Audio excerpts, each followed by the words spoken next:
بسم الله الرحمن الرحيم إن الحمد لله نحمده ونستعينه ونستغفره ونعوذ بالله من شرور أنفسنا ومن سيئات أعمالنا من يهده الله فلا مضل له ومن يضلل فلا هادي له وأشهد أن لا إله إلا الله لا شريك له وأشهد أن محمدا عبده ورسوله أما بعد. Excusez-moi, j'ai un problème technique. En fin de compte, j'arrivais pas à mettre la vidéo avec le live. Donc, j'arrivais à mettre que la photo. C'est pour ça que j'étais obligé d'interrompre à plusieurs reprises. Voilà. Donc, comme à notre habitude, tous les mardis, cours de Sira, la biographie du prophète sallallahu alayhi wa sallam, cours très très important. Rappelez-vous, la semaine dernière, nous avons parlé du début de la révélation du prophète sallallahu alayhi wa sallam. Donc, toujours maintenant, comme à nos habitudes, je vais toujours faire un résumé du cours précédent. Comme ça, ça vous permet de faire une révision du cours. Et c'est un bon rappel pour moi et pour vous. Donc le prophète sallallahu alayhi wa sallam, je vous disais qu'il aimait la retraite spirituelle, qu'il avait l'habitude d'aller se retirer dans la grotte de Hira plusieurs jours par an, l'équivalent de quasiment un mois dans l'année. Et il aimait la solitude. Et la révélation, donc comme l'ont rappelé le hadith de Al-Bukhari, donc c'est-à-dire Al-Bukhari ou Muslim, dans les deux recueils authentiques, ils ont dit, donc ça c'est le hadith qui a été apporté par Aïcha. Le premier jour qu'a eu la révélation, donc c'était le 21, donc le lundi 21, donc Al-Hadi wal-Ishrin min Shahri Ramadan. Donc la révélation a commencé pendant le 21e jour du mois de Ramadan, alors que le prophète sallallahu alayhi wa sallam avait exactement 40 ans. Et donc lui, il avait l'habitude de se retirer à la grotte de Hira. Et l'ange Jibril alayhi salam, lorsqu'il est venu la première fois, donc il lui a dit « lis ». Il a dit « je ne sais pas lire ». Donc il l'a pris et il l'a serré d'une forte étreinte jusqu'à qu'il a failli s'évanouir. Et il a recommencé une deuxième fois « lis au nom de ton Seigneur ». Il a dit « je ne suis pas lire ». Il a pris une deuxième fois, il l'a serré, il l'a étreint encore plus fort que la première fois. Il lui a dit, il a dit, je ne sais pas lire. Et au bout de la troisième fois, toujours le professeur Sam lui a dit, je ne sais pas lire. Jusqu'à qu'il a failli perdre sa connaissance. Jibril l'a serré très fort, plus fort que les deux premières fois, jusqu'à qu'il a failli perdre connaissance. Et là, il lui a dit, Iqra bismi rabbika alladhi khalaq. Donc, surat al-Alaq. Et là, le prophète, donc les 5 premiers versets, ils ont été récités par le prophète sallallahu alayhi wa sallam après lui avoir fait répéter Jibril alayhi salam. Et rappelez-vous, lorsque nous avons fait les 3 fondements, nous avons dit dans le dernier fondement, donc la connaissance du prophète sallallahu alayhi wa sallam, Nubbi'a bi iqra wa ursila bil mudaththir. C'est-à-dire que le prophète sallallahu alayhi wa sallam a été envoyé en tant que prophète avec surat al-Alaq, Iqra. C'était un prophète et non un messager. Et lorsqu'il a, nous allons en parler aujourd'hui, donc ça va être le sujet de ce cours-ci, lorsque Allah subhanahu wa ta'ala lui a révélé le début de Surat al-Mudaththir, Ya ayyuhal mudaththir, qum fa'anzir. Et donc là, le prophète sallallahu alayhi wa sallam, avec ce verset-là, c'est devenu un messager. Rappelez-vous, nous avons vu la différence entre l'envoyé, c'est-à-dire le prophète, et le messager. Donc le prophète sallallahu alayhi wa sallam a eu très peur pour lui, et il était tout tremblant, il tremblait, et tout en tremblant, il est rentré chez lui auprès de Aïcha pour se réconforter auprès d'elle. Il lui a relaté ce qui s'est passé. Et Aïcha, radiyallahu anha, elle a dit Zammilouni, Zammilouni, c'est-à-dire recouvrez-moi, car il avait froid et tremblotait. Et elle lui a dit par Allah, tu viens, tu es, excusez-moi, excusez-moi pour la toux.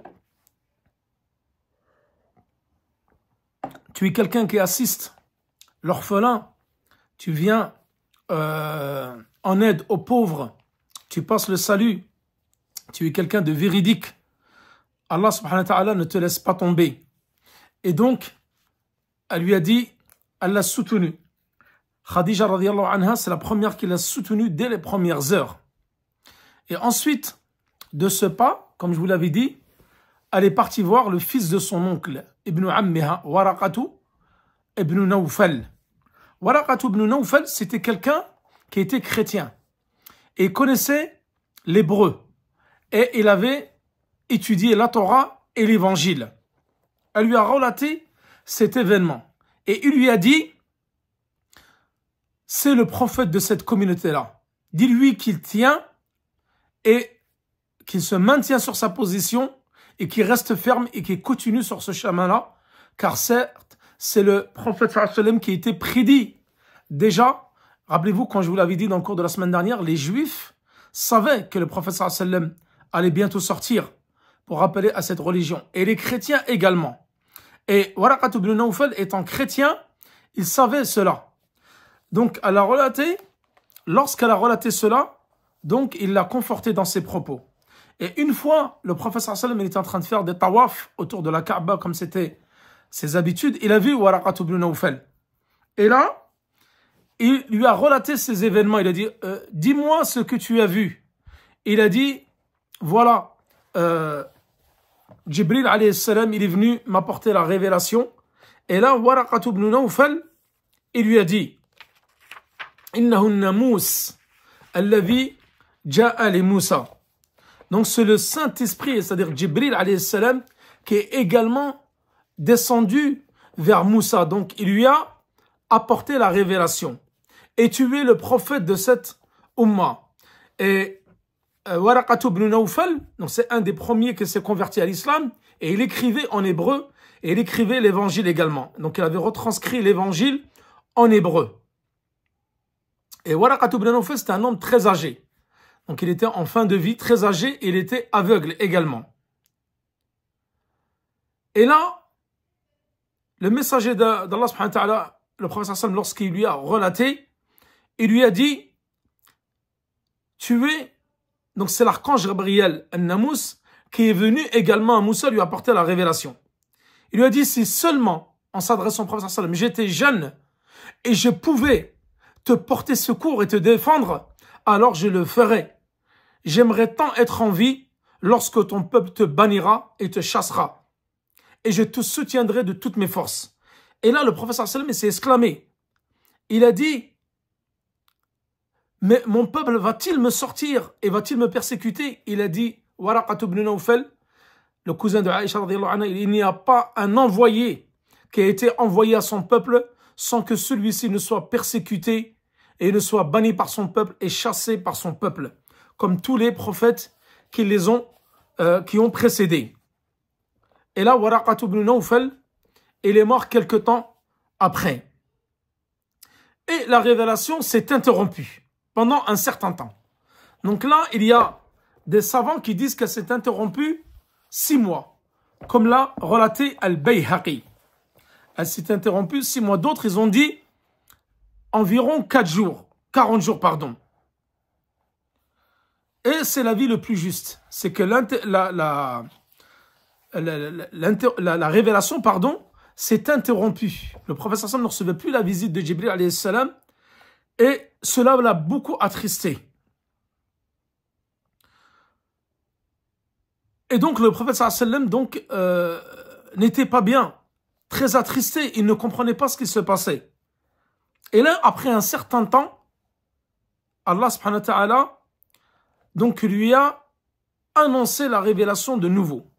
Le prophète sallam il a dit, une fois, j'étais seul en train de marcher jusqu'à ce que j'ai levé les yeux et là j'ai entendu la révélation et c'était Jibril alayhi salam qui était assis sur une chaise entre les cieux et la terre. Et là le prophète sallam il a eu très peur. C'était la révélation c'était surat al-Mudaththir. Ya ayyuha al-Mudaththir qum fa'anzir. Oh toi Muhammad al-Mudaththir, le revêtu d'un manteau, lève-toi et avertis. Surat al-Mudaththir versets 1 et 2. Et là il a eu très peur. Il est rentré auprès de Aïcha radhiyallahu anha et lui a dit revête-moi d'une couverture d'un manteau parce qu'il avait très froid. Et donc suite à cet épisode-là, Ibn al-Qayyim dans Zad al-Ma'ad, donc rappelez-vous, je vous avais dit que Ibn al-Qayyim, l'élève de Cheikh al-Islam Ibn Taymiyyah, avait écrit également un livre. C'est un des meilleurs livres qui a été écrit sur Sira et un des plus longs avec Rawd al-Unuf, les Suhayli.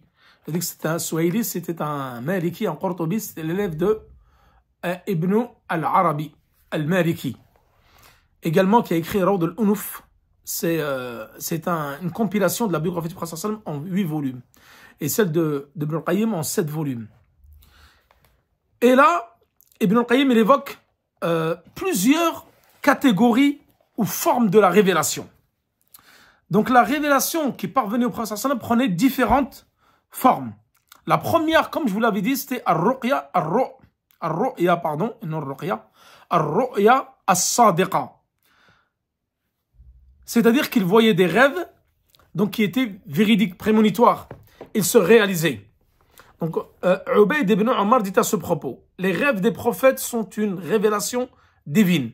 Puis il récita, Inni ara fil manami an anni adbahuka. Donc ça c'est Ibrahim alayhi salam qui avait vu en songe qu'il allait égorger son fils Ismaël alayhi salam et lui a relaté cela et c'est arrivé. Il allait l'égorger jusqu'à Allah subhanahu wa ta'ala lui a envoyé un bélier. Donc là, cela montre que Ru'ya as-Sadiqa, donc la vision en rêve, elle se réalise. Donc ça, c'est la première forme de révélation. Ensuite, la deuxième qu'a évoqué Ibn al-Qayyim dans Zad al-Ma'ad, ce que l'ange projetait dans le cœur du prophète sallam sans qu'il ne le voie. C'est-à-dire le prophète sallam pendant qu'il dormait, Jibril alayhi salam, il lui projetait dans son cœur la révélation. Comme il nous l'a détaillé dans le hadith qui a été rapporté par Ibn Majah, il dit, le Saint-Esprit, c'est-à-dire Jibril alayhi salam, a insufflé dans mon cœur. Certes, aucune âme ne mourra sans que sa subsistance et son terme n'arrivent à leur fin. Craignez donc Allah et demandez votre subsistance avec douceur et adoration. Il se peut que vous trouviez que votre subsistance met du temps à vous parvenir, mais cela ne vous pousse pas à l'acquérir par le biais de la désobéissance à Allah. En effet, ce qui est auprès d'Allah ne s'obtient que par l'obéissance envers lui. Donc, hadith qui a été rapporté par Ibn Majah. Donc ça, c'était la deuxième forme ou deuxième catégorie de révélation. Troisième catégorie, c'est que l'ange, Jibril alayhi salam, lui parvient sous la forme d'un homme. Et il est venu lui parler. Et sous cette forme-là, les compagnons ont pu le voir, comme c'était le cas dans la bataille de Badr, donc des hommes qui étaient revêtus de blanc, qui ont assisté le prophète sallam dans la bataille de Badr. Et cela, nous allons en parler également pendant la bataille de Hud, comme c'était le cas. Nous en parlerons dans quelques cours plus loin, Inch'Allah, de façon détaillée. Et rappelez-vous dans le hadith de Omar ibn Khattab, qu'on appelle aussi également hadith Jibril, que Jibril, alayhi salam, il est venu sous la forme humaine. Que cet homme-là, il était vêtu de blanc, ses cheveux étaient noirs et non ébouriffés, il n'avait pas de poussière, de traces de poussière sur ses vêtements, ni de traces de voyage. Et personne ne le connaissait. Et s'était assis vers le prophète sallam, il a mis ses genoux contre ses genoux, ses mains sur ses cuisses, et il l'a questionné sur l'islam, sur l'iman, la foi, et sur l'ihsan, la bienfaisance, et les signes de l'heure. Rappelez-vous, je l'ai décrit longuement dans les 3 fondements, dans les leçons importantes pour toute la communauté, et encore plus dans l'Arba'in al-Nawawiyya. Et d'ailleurs, Jibril alayhi salam, lorsqu'il apportait la révélation du prophète sallam, il venait souvent sous la forme de Dahiyatul Kalbi. C'était un compagnon du prophète sallam, il prenait souvent sa forme, donc une ressemblance. Donc ça, c'est le troisième type. Le quatrième type, la révélation était similaire au son d'une cloche. Donc, ça, c'était la forme la plus éprouvante pour le prophète sallam. L'ange se mélangeait à lui à tel point que la sueur coulait abondamment de son front, c'est-à-dire du front du prophète, alors qu'il faisait très froid, au point que sa monture s'agenouillait lorsqu'il recevait la révélation. Et il lui arrivait que sa cuisse était sur la cuisse de Zayd ibn Thabit, qui faillit se briser. Donc Zayd ibn Thabit, c'est celui qui également il faisait partie des premiers à avoir embrassé l'islam, et le prophète sallam, il l'a adopté, comme nous allons le voir juste après l'histoire de Zayd ibn Thabit. Cinquième type ou forme de révélation, c'est l'ange qui apparaît sous sa vraie forme. Et le prophète sallam, il l'a vu à 2 reprises, comme cela a été révélé dans Surat An-Najm. Donc il l'a vu à Sadda al-Ufuq. C'est-à-dire que Jibril alayhi salam, il a pris tout l'espace jusqu'à l'horizon. Et il était immense. et il avait 600 ailes. Rappelez-vous, cela nous en avons parlé lorsque nous avons parlé al-iman bil malaika, la foi aux anges. Et nous avons décrit les anges, leurs fonctions, que le plus important c'était Jibril alayhi salam, qui était responsable de la révélation, et c'était l'ange le plus important. Il avait une forme énorme, avec 600 ailes. Donc le prophète Hassan l'a vu à 2 reprises sous sa vraie forme. La 6e type de forme de la révélation, c'est Allah subhanahu wa ta'ala lorsqu'il lui a révélé au-dessus des 7 cieux, la nuit de l'ascension, al-mi'raj, comme l'obligation d'accomplir la prière, entre autres. Cela, nous allons le voir, Inch'Allah, le cours prochain, normalement, après al-hijra al-habasha, donc l'immigration en Abyssinie, la première et deuxième immigration. Ensuite, nous parlerons du voyage nocturne, al-Isra ou al-Mi'raj, de façon détaillée, soit dans un cours ou dans 2 cours. Et Ibn al-Qayyim, il cite également une 7e type de révélation, c'est-à-dire qu'Allah subhanahu wa ta'ala a parlé directement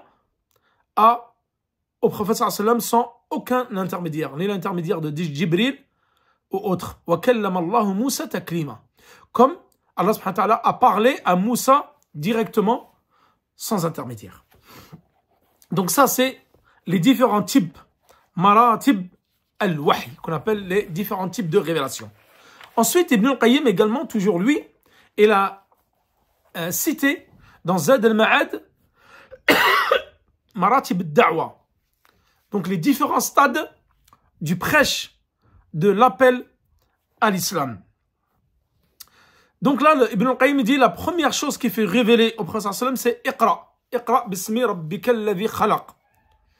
Ensuite, donc la révélation s'est interrompue et quelques jours après, donc il y en a qui disent 6 mois, d'autres 40 jours, et le prophète sallam, lorsqu'il avait vu Jibril dans le ciel qui était assis sur une chaise, et là lui a révélé Ya ayyuhal mudaththir qum fa'anzir. Oh Mohammed, le revêtu d'un manteau, lève-toi et avertis tes proches. Et donc, comme je vous l'ai dit dans Al-Usul al-Thalatha, donc le prophète sallam a reçu la révélation, c'est devenu un prophète par surat Iqra al-Alaq, et c'est devenu un messager par le biais de surat Al-Mudaththir. Donc au début il était prophète, maintenant c'est devenu un messager. Et je vous avais dit que dans la différence entre le messager et le prophète, tout d'abord c'est que tout messager est un prophète et tout prophète n'est pas un messager.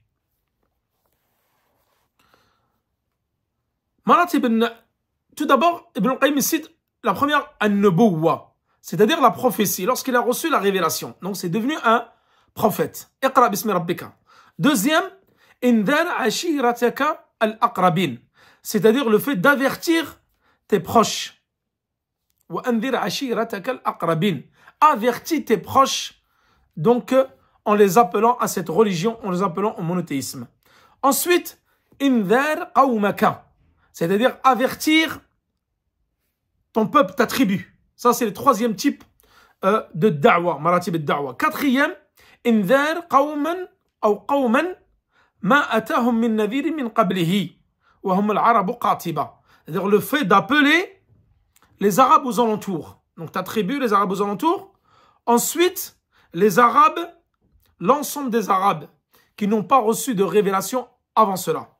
Et le dernier type de prêche et d'appel à la religion, c'est inver jami' man balaghathu da'watahu min al-jinni wal-ins, c'est-à-dire le fait d'appeler l'islam toute l'humanité. Donc on appelle à l'islam toute l'humanité parmi les hommes et parmi les djinns.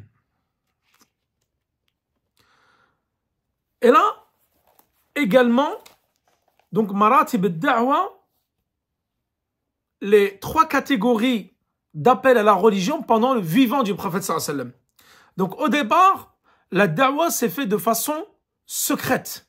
Le prophète sallallahu alayhi wa sallam a appelé uniquement les gens qui étaient autour de lui, sa famille très proche. Il a parlé à Ali, qu'il l'avait adopté, enfin qu'il l'avait pris sous son giron, Ali, Zayd ibn Thabit, et il avait également Abu Bakr as-Siddiq, Uthman ibn Affan, Waraqat ibn Nawfal, Khadija radiyallahu anha. Donc ça, c'était les proches. Ils étaient au nombre de 7. Bilal ibn Abi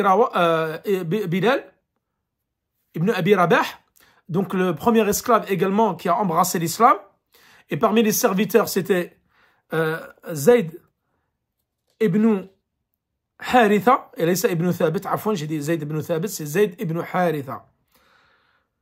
Et ensuite, la deuxième étape, donc cette étape-là, elle a duré pendant 3 ans. Il a appelé les proches de son clan de façon secrète. Ensuite, je vous avais dit même que lui et Ali ibn Abi Talib, qui était son neveu, donc le fils de Abu Talib, il l'avait pris sous son giron et il est parti avec lui prier vers les alentours de Mecca, entre les montagnes, pour ne pas être vu des Qurayshites. Ensuite, après cela, il a appelé à l'islam et au monothéisme pendant 10 ans. C'est-à-dire de façon en élevant la voix, en appelant même les Qurayshites. Ce n'était plus en secret, mais c'était au vu et au su de tous les Qurayshites. Mais il n'y avait pas de combat. Donc le prophète sallallahu alayhi wa sallam, Allah subhanahu wa ta'ala lui a ordonné d'appeler les gens sans combat ni capitation. Ensuite, il lui a ordonné donc d'appeler à l'islam, mais de ne pas commencer le combat, sauf si les gens commencent avant toi le combat, alors là tu te défends.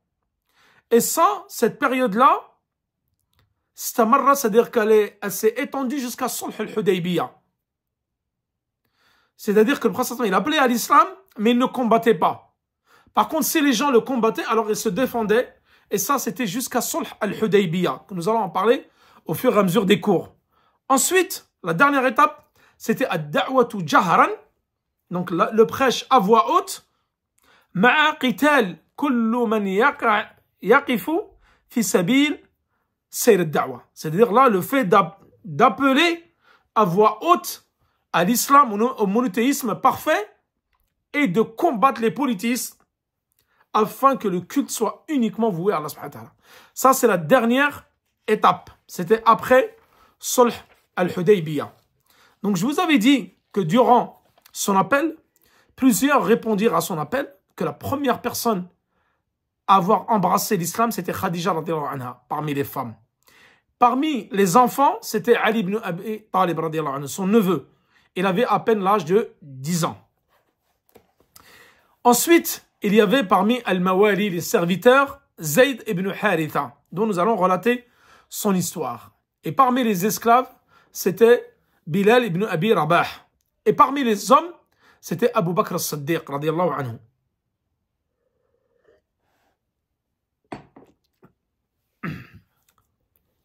Donc là, Ali ibn Abi Talib, on dit que lorsqu'il s'est converti à l'islam, lorsqu'il était sous le giron du prince Hassan, il avait à peine 8 ans. D'autres disent qu'il avait 10 ans. Donc il était sous la tutelle du prophète sallallahu alayhi wa sallam. Parce que Abu Talib, il avait beaucoup d'enfants. Et c'était une année de disette, de sécheresse. Et c'était très compliqué pour lui de subvenir à ses enfants. Donc il est parti voir son oncle Al-Abbas, l'oncle du prophète sallallahu alayhi wa sallam, qui lui, c'était un homme fortuné, un grand commerçant et un homme respecté dans sa tribu. Et le prophète sallallahu alayhi wa sallam, il est parti le voir avec Abu Talib. Et il lui a dit, si nous pouvons décharger la charge lourde qui incombe à Abu Talib, où il ne peut pas subvenir aux besoins de tous ses enfants. Donc il avait accepté que chacun, Al-Abbas, avec le prophète, chacun prenne un enfant de Abu Talib sous sa tutelle pour subvenir à ses besoins. Donc Al-Abbas, l'oncle du prophète, a pris quelqu'un, et le prophète avait pris Ali ibn Abi Talib sous sa tutelle. Et d'ailleurs, il priait avec lui de façon secrète, et c'était le premier enfant dans l'islam, donc à avoir embrassé l'islam. Et l'histoire de Zayd ibn Haritha, le bien-aimé du messager d'Allah, rappelez-vous, je vous avais dit qu'il l'avait ramené, il a été ramené du Sham, la période de l'actuelle Syrie, enfin l'endroit de l'actuelle Syrie, Palestine et de la Jordanie, et il a dit à Khadija d'en choisir un. Khadija avait choisi Zayd ibn Haritha.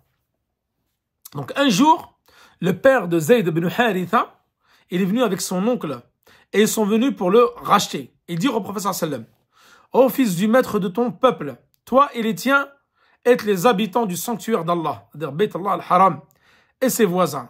Vous aidez la personne en détresse et vous nourrissez le prisonnier. Nous sommes venus te voir au sujet de notre fils, ton esclave, Zayd ibn Haritha, en espérant que tu seras bon envers nous ou que tu acceptes de nous le vendre. Le prophète a dit, puis-je faire une autre proposition? Il leur a dit, ils lui ont dit, quelle est-elle?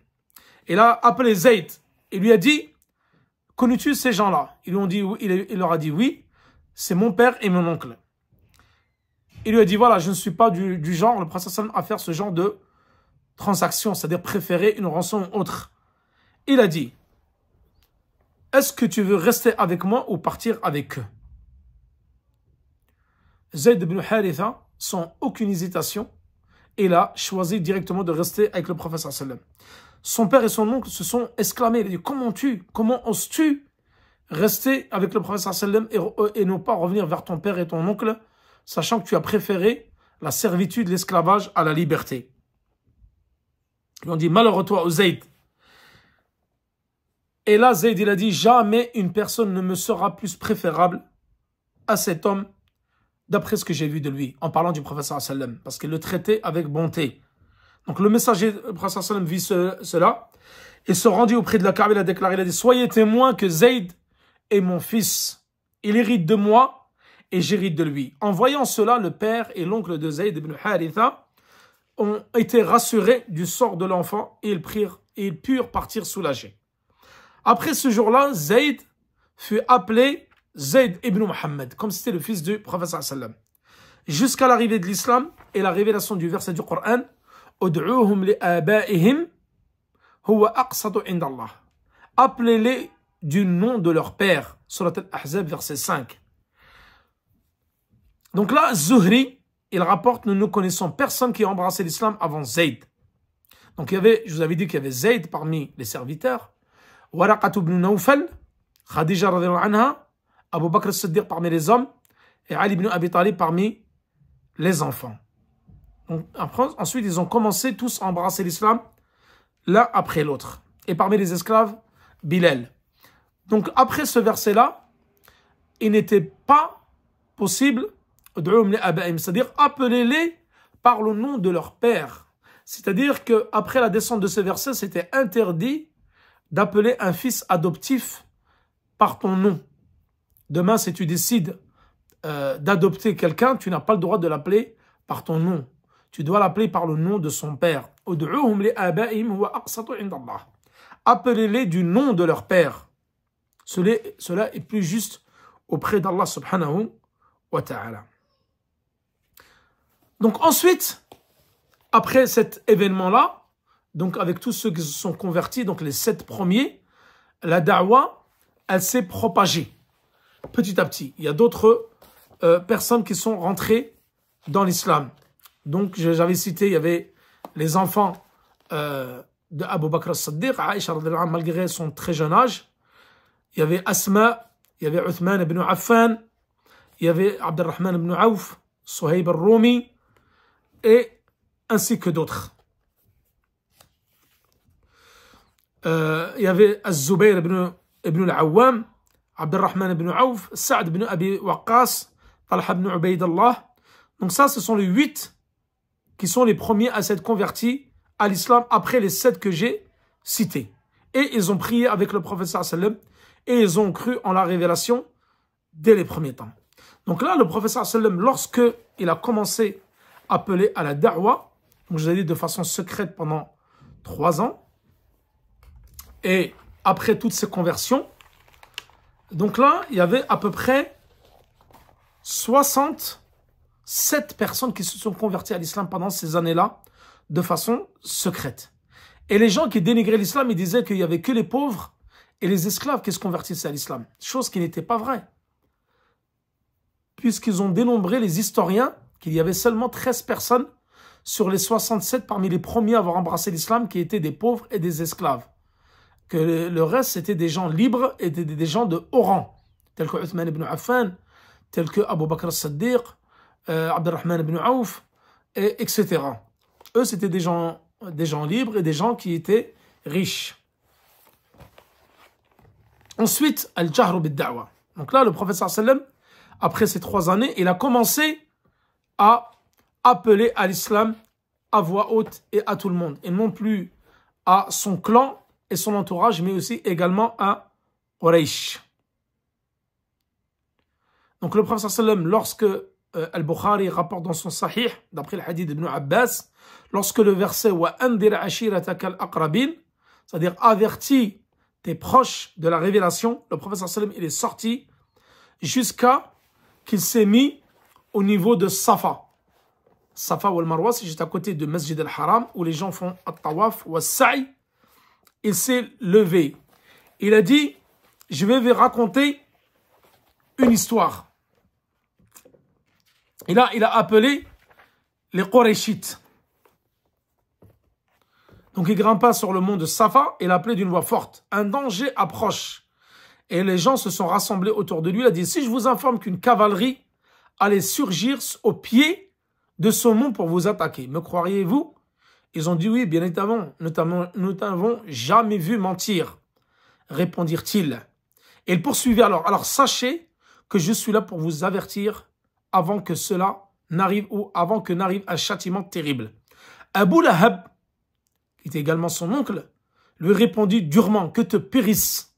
Donc en parlant du prophète sallam, tabban laka, que te périsse, que tu périsses. C'est pour cela que tu nous as réunis.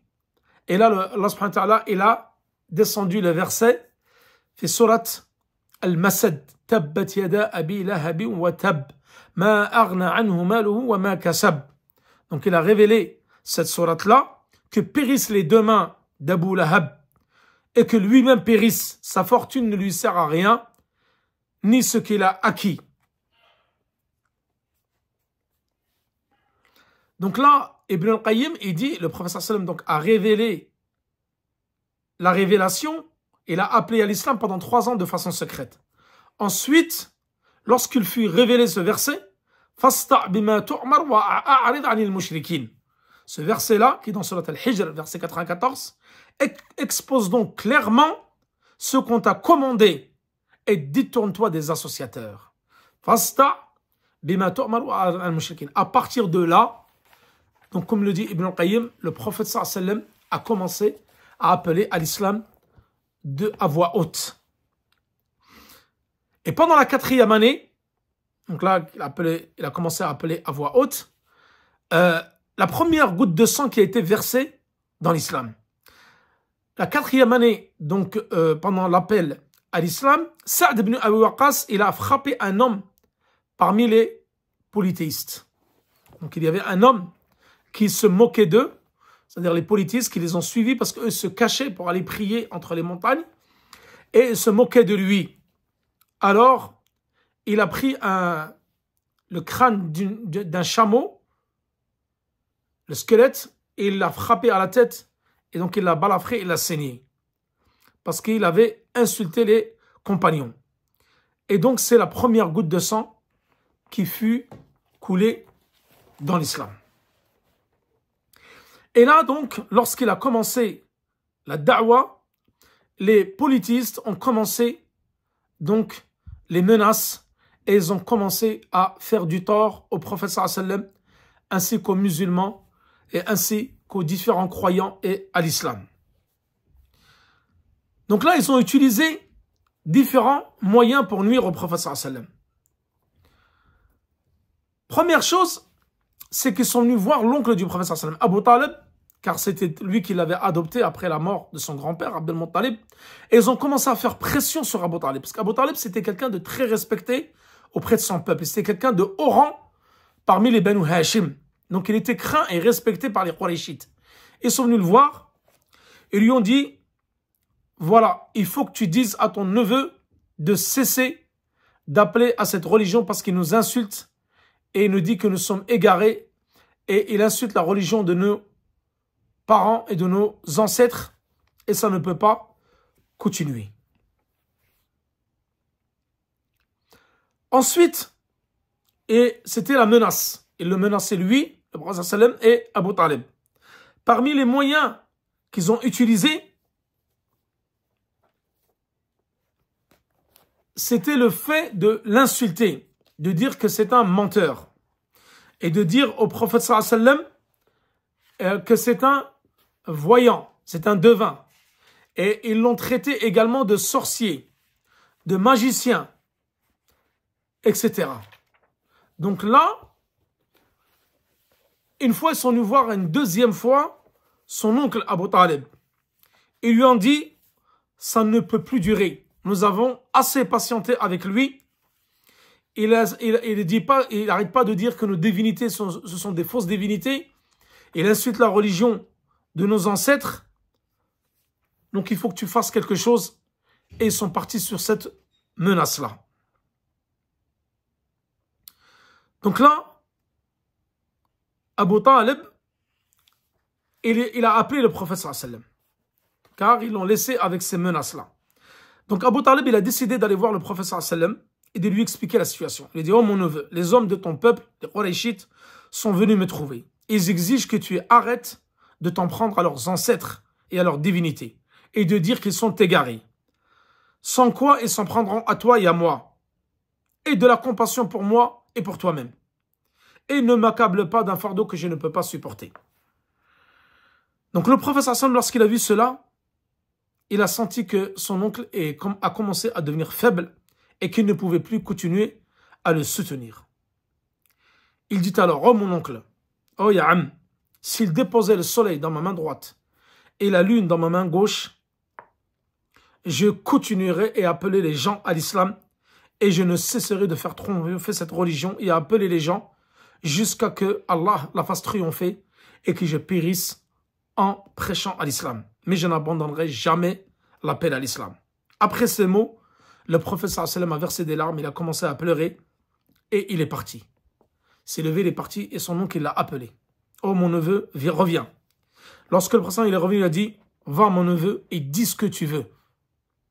Je jure par Allah que je ne t'abandonnerai jamais à qui que ce soit. Donc là, Abu Talib, il a refusé d'abandonner le prophète sallallahu alayhi wa sallam et l'a soutenu et il a refusé de le remettre aux mains des Qurayshites. Quitte à ce que son peuple il l'abandonne, c'est-à-dire Abu Talib. Et là, Al-Walid ibn al-Mughira, donc qui était parmi les Qurayshites, c'était un haut responsable et c'était également le père de Khalid ibn al-Walid, Al-Walid ibn al-Mughira, donc c'est son père. Il est venu le voir. Il lui a dit, oh Abu Talib, voici Ummara ibn al-Walid. C'est un jeune homme le plus fort et le plus beau des Qurayshites. Prends-le à titre de prix du sang. C'est-à-dire, nous te donnons cet homme-là et tu nous donnes le prophète sallallahu alayhi wa sallam et nous le tuons. Abu Talib, il ne s'est pas démonté par autant. Et la réplique qu'il a dit, vraiment, voilà bien une bien vilaine transaction que vous me proposez. Et elle est loin d'être équitable. Vous me donnez cet homme-là en échange et moi je vous donne le prophète sallallahu alayhi wa sallam pour que vous le tuez. Et donc il a refusé leur proposition. Donc suite à cela, les Qurayshites ils se sont réunis pour prendre des dispositions communes. Donc là ils ont vu qu'ils ne pouvaient rien faire au prophète sallallahu alayhi wa sallam parce qu'il était protégé par son oncle. Abu Bakr as-Siddiq également, il était protégé par sa tribu, parce que c'était quelqu'un de très haut rang. Et là, ils ont commencé à s'en prendre aux musulmans parmi les faibles, qui n'avaient pas de protection, ou qui n'avaient pas une tribu qui pouvait les soutenir. Au contraire, c'était leur propre tribu qui les torturait.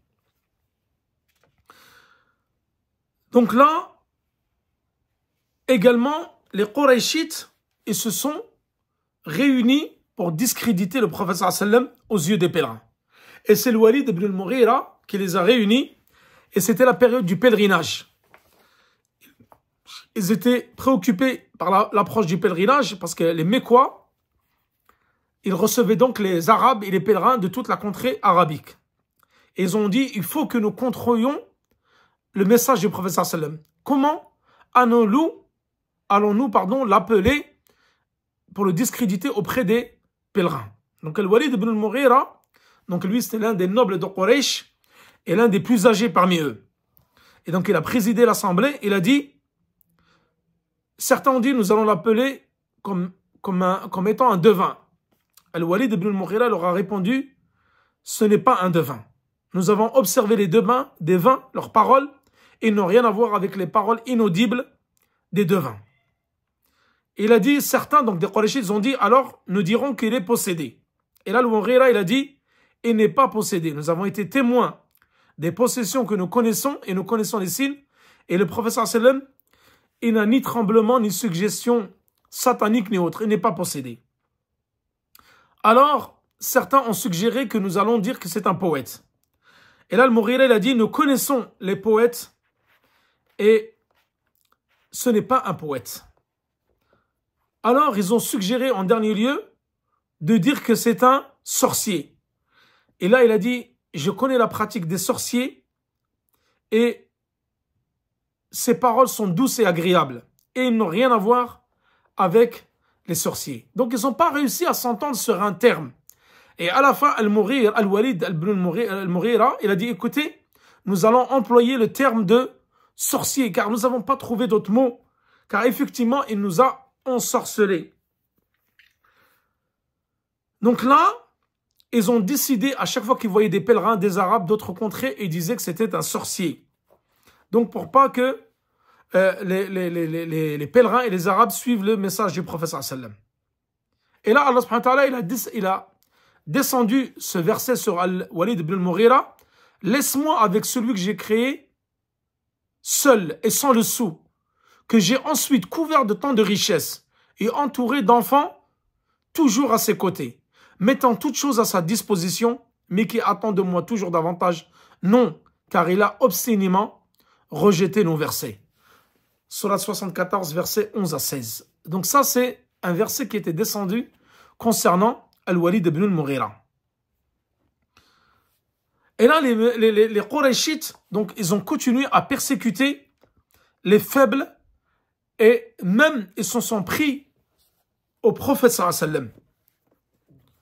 Ils se sont pris aux compagnons. Ils se sont pris également aux esclaves et aux serviteurs parmi les premiers musulmans qui étaient convertis. Là, et même ils l'insultaient. Ils insultaient le prophète sallallahu alayhi wa sallam et se moquaient de lui.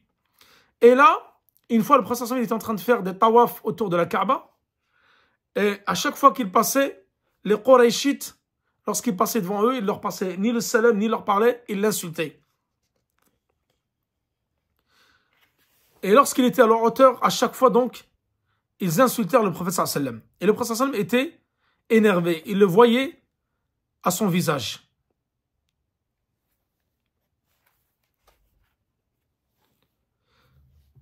Et là, une fois, le prophète, Abu Jahl, il a dit par Allah, par le Uzza wal Lat, eux ils juraient par leur divinité, que je vais m'en prendre personnellement au prophète sallallahu alayhi wa sallam.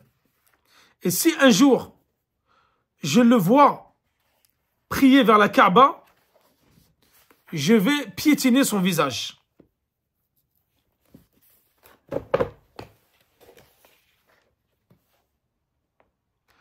Donc là, Abu Jahl, une fois, il a dit, si je vois donc le prix, j'écraserai sa nuque avec mon pied et je piétinerai son visage. Donc une fois, on l'a informé que le prophète sallam était en train de prier vers la Kaaba.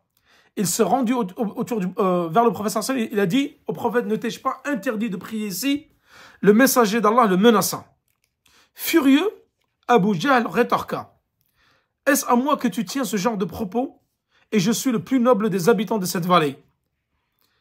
Et Allah subhanahu wa ta'ala a révélé ce verset, il a dit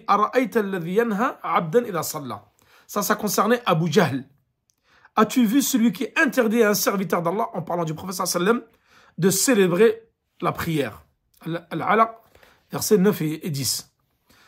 Donc là, selon une autre version d'un hadith qui a été rapporté par Muslim, d'après Abu Huraira, il a dit, Abu Jahl, il a dit, Abu Jahl qui parle, le prophète se prosterne, face contre terre en votre présence? Ils ont dit oui.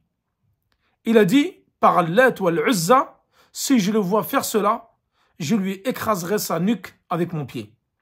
Lorsque le messager d'Allah subhanahu wa ta'ala est arrivé près de la Kaaba, il a commencé sa prière comme d'habitude, il se prosterna.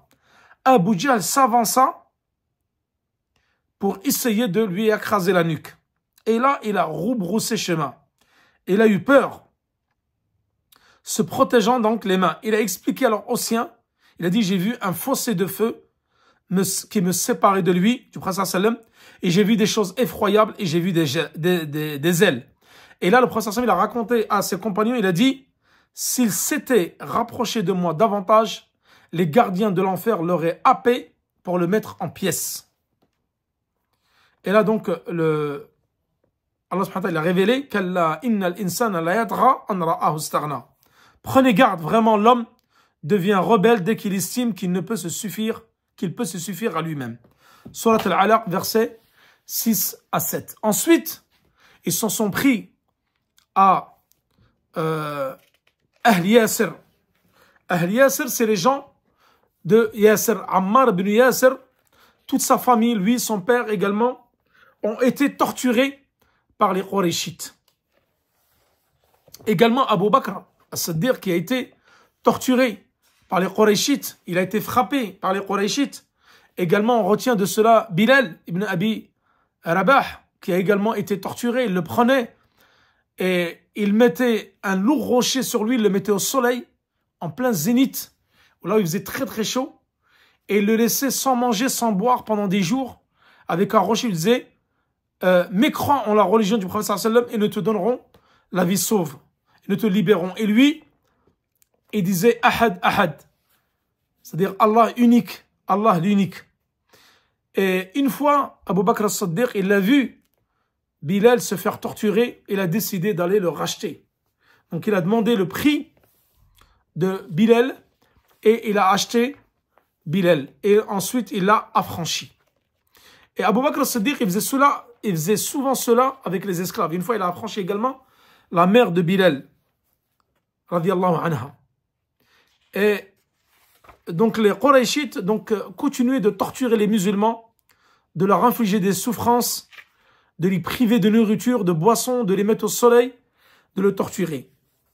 Et la première femme martyre donc qui est morte pendant les premières années de l'islam, c'était la mère de Ammar ibn Yasir. Donc c'est la première personne qui est morte en martyr. Et ce sont les Qurayshites qui lui ont jeté donc une lance qui l'a atteint au niveau du bas-ventre et elle est morte suite de ses blessures. Et une fois, le prophète sallam il est passé et il a vu Ammar ibn Yasir ainsi que son père se faire torturer. Il a dit patientez, patientez ô El Yasir, patientez ô El Ammar, ubashirukum bil Jannah, c'est-à-dire ce qui vous attend, c'est le paradis. Nous nous retrouverons au paradis. Donc voilà, concernant donc ce chapitre-là, Inch'Allah, dans le prochain cours, nous allons parler de l'émigration en Abyssinie. Donc la première et deuxième immigration. Et si le temps nous le permet, nous commencerons peut-être le voyage nocturne, al-Isra wal Mi'raj. Wa sallallahu ala nabina Muhammad wa ala alihi wa sahbihi wa sallam. Wallahu ta'ala a'la wa alam. Wassalamu alaikum wa rahmatullahi wa barakatuh.